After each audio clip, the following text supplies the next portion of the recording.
अस्सलाम वालेकुम एवरीवन, क्या हाल है सबके। सीपीएल का मैच जो था वो फाइनल कल हुआ और बड़ी ही जबरदस्त परफॉर्मेंस दी।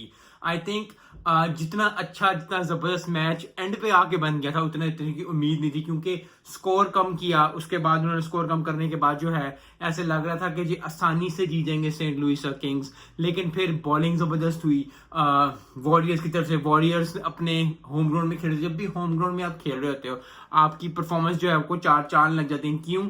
क्योंकि क्राउड की सपोर्ट होती है, क्राउड मजेदार होता है और क्राउड जो है वो चारों खाने जो है वो आपको प्रेस कर रहा होता है, इसलिए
उनको एंटरटेनमेंट मिली। Yes, at the end of the day लोग थोड़ा से नाखुश थे क्योंकि उनकी होम टीम नहीं जीती, लेकिन ये बात कि क्रिकेट का मजा आया। यही मैं बात हमेशा कहता हूँ कि टीम आपकी हो या मेरी हो या किसी की भी हो, टीम जीते किसी की भी जीते, लेकिन जो मजा आना चाहिए, जो हम जिस चीज के लिए देखते हैं क्रिकेट, उसका जो है खुलासा होना चाहिए। और वो बड़ी जबरदस्त परफॉर्मेंस सेंट लुइसा किंग ने दी। CPL 2024 के विनर्स सेंट लुइसा किंग, और बहुत अच्छी परफॉर्मेंस, जबरदस्त परफॉर्मेंस। और सबसे बड़ी बात यह है कि मजा आया मैच देखने का। जो अप्स एंड डाउन्स होते हैं मैचेस के, वो देखने का मजा आया। मिलते हैं इस वीडियो में। अस्सलाम वालेकुम।